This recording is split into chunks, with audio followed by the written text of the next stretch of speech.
নতুন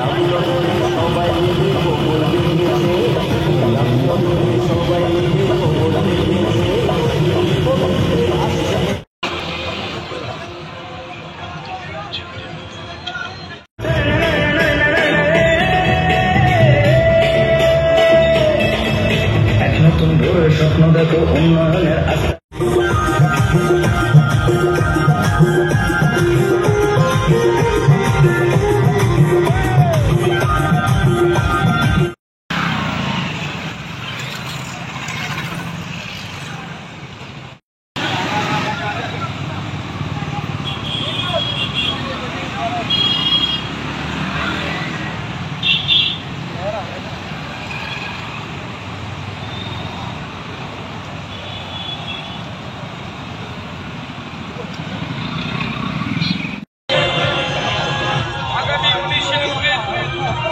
ভারতীয় জনতা পার্টির বিধানসভা এবং লোকসভা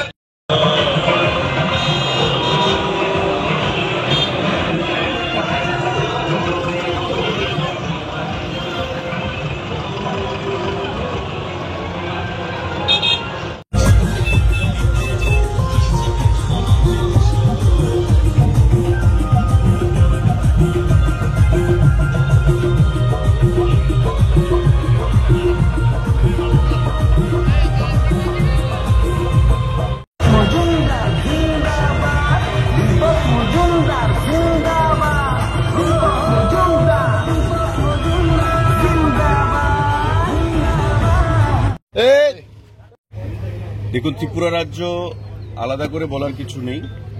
সারা দেশে আগলিবার 400 পার মোদিজি যে স্লোগান তুলেছেন, প্রচারের যে নমুনা প্রথম ধাপে, একটা জিনিস পরিষ্কার, মানুষ মোদিজির এই স্লোগানকে গ্রহণ করেছে এবং এনডিএ জোটকে 400-রও বেশি আসন দিয়ে তৃতীয়বার এবার ক্ষমতায় প্রতিষ্ঠিত করবে, যার মধ্যে বিজেপি 370 আসন একাই পাবে। আমাদের রাজ্য ত্রিপুরা রাজ্য দুটো আসনের ভোট 19 তারিখ এবং 26 তারিখ, পাশাপাশি সাতরামনগরের উপনির্বাচন অনুষ্ঠিত হচ্ছে বিধানসভা ক্ষেত্রে। ঐতিহাসিক মার্জিনে আমাদের প্রার্থীরা জয়ী হবেন, বিপ্লব কুমার দেব, কৃতি সিং দেববর্মন এবং সাতরামনগরে আমাদের মেয়র দীপক মজুমদার মহোদয়। কারণ মানুষ ভোট দেবে উন্নয়নের নিরিখে, মানুষ ভোট দেবে এই অশুভ জোট কংগ্রেস এবং সিপিআইএম এর বিরুদ্ধে।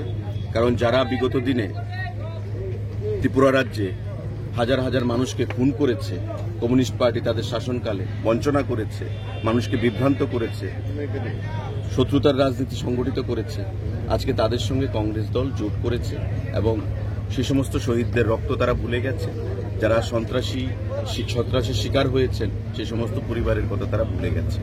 তো স্বাভাবিকভাবেই মানুষ এই জোটকে 23-এর নির্বাচনেও মেনে নেয়নি। বিধানসভা নির্বাচনে অশুভ জোট হয়েছিল, আমরা আওয়াজ তুলেছিলাম, প্রতিবাদ করেছিলাম এবং মানুষ আমাদের প্রতিবাদে সামিল হয়েছেন এবং 23 সালেও আমাদের বিধানসভা নির্বাচনে দ্বিতীয়বার বিজেপিকে প্রতিষ্ঠিত করেছে।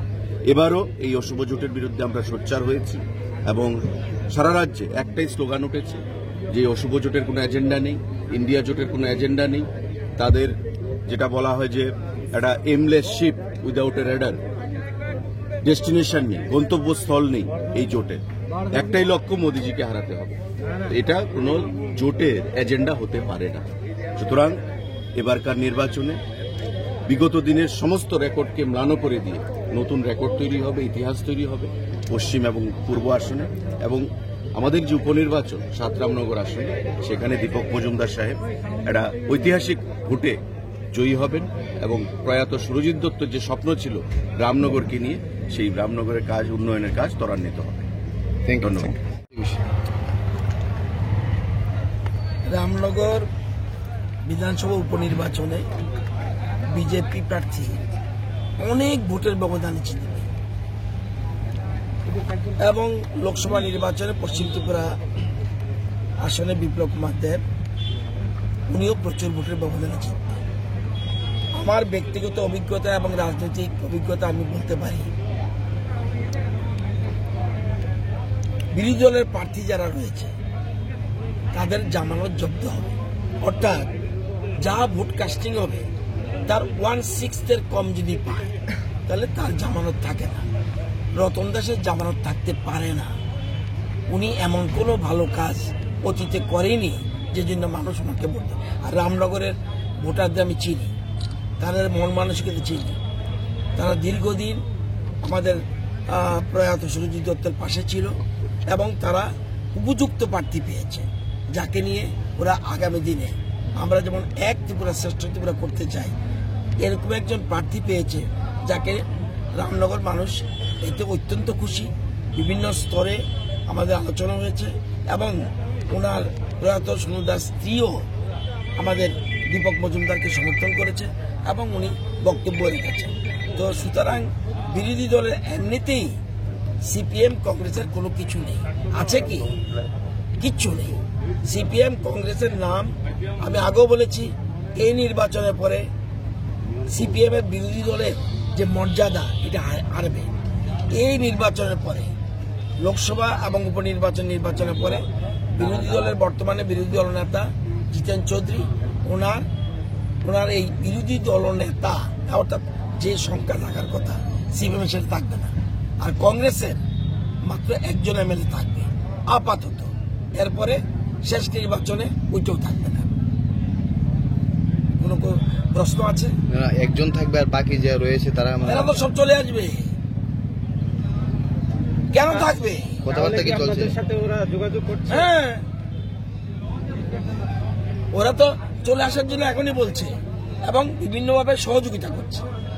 ওরা জানে এখানে একটা ভোট উপনির্বাচনে এবং লোকসভা নির্বাচনে একটা ভোট সিপিএম প্রার্থীকে দেওয়া বা কংগ্রেস প্রার্থীকে দেওয়া এটা মোটেই গ্রহণযোগ্য নয়।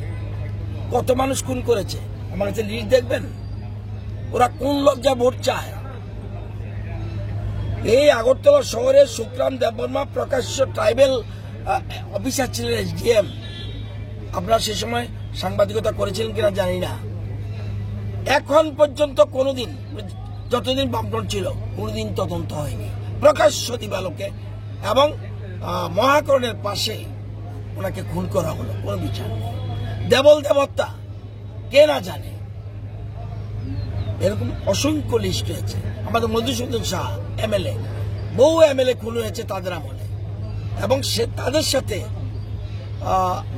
কংগ্রেস সিপিএম মিলেছে। কংগ্রেসের কিচ্ছু নেই এবং আমি আগাম বলে দেই, সিপিএম কংগ্রেস ত্রিপুরাতে আর কোনো দিন আসবে না। এবং যদি 15-20 বছর কোনো পার্টি আসেও কোনো কারণে, নতুন নামে নতুন ঢঙে আসতে পারে, তাদের আসার কোনো সম্ভাবনা ত্রিপুরায় নেই। তাদের যে নেতৃত্ব রয়েছে, কথা বলেছেন, সেগুলো কি আপনাদের সরকার তদন্ত করে? আমরা কোনো কেস ওপেন করতে যাচ্ছি, কোনো কেস ওপেন করতে যাচ্ছি। যদিও দীর্ঘদিন আগে খুন, আপনি মনে রাখবেন যে 20 বছর আগে 25 বছর আগে খুন হলে সেই সাক্ষ্য প্রমাণ লুট শেষ হয়ে যায়, অনেকে মরে গেছে। সুতরাং আমরা যদি ওপেনও করি, সেগুলি সাজা কিভাবে হবে? আমি যদি তদন্তের আমি সাক্ষী পাবো কোথায়? এটা অনেক আগে এবং সাক্ষ্য প্রমাণ সব লোপাট করে গেছে, প্ল্যান করে লোপাট করে গেছে। বিমল সিনহার হত্যা মামলা সব প্ল্যান করে লোপাট করে গেছে। যতগুলি দেখবেন তাদের আমলে সব রাজনৈতিক হত্যা। আমাদের আমলে কোনো রাজনৈতিক হত্যা হয়নি। এবং বিজেপি এত মহানুভব যে বিজেপি যত অতীতে যত রাজনৈতিক হত্যা হয়েছে সেগুলি তারা যেন সুবিচার পায়, সেজন্য তাদের পরিবারে একটা যেন চাকরি দেওয়া যায় এভাবে চিন্তা করেছে। এবং এর মধ্যে 7 থেকে 9 জনের মতো চাকরি হয়ে গেছে। এবং সে সময় কিন্তু বিজেপি লোক ছিল না, ওরা কংগ্রেস ছিল। তাদের পরিবারে কিন্তু আমরা সাহায্য করেছি এবং তাদের পরিবারে চাকরি হয়েছে। সুতরাং বিজেপি এক ব্যতিক্রমী পার্টি, রাষ্ট্রবাদে বিশ্বাসী। আর কোনো ভারতবর্ষে এখন কোনো রাজনৈতিক দল নাই। সবাই কাকে জিজ্ঞেস করবেন? ভোট কাকে দেবেন জিজ্ঞেস করবেন কাকে? ভোট জিজ্ঞাসা করবেন নিজের বাড়ির ছেলে মেয়েরা যারা স্কুল কলেজে পড়ে, তাদেরকে জিজ্ঞাসা করবেন ভোট কাকে দেবেন। ছেলে উত্তর দেবে মোদিকে দেবে। মা বাবা জিজ্ঞাসা করবে ছেলেকে মেয়েকে, যে জিজ্ঞাসা করবে কাকে ভোট দেওয়া, বলবে মোদিকে। আজকে সেই জন্যই এই দীপক মজুমদার এবং বিপুল ভোটের ব্যবধানে রামনগর উপনির্বাচনে জয়ী হতে যাচ্ছে। এটা সময়ের অপেক্ষা মাত্র।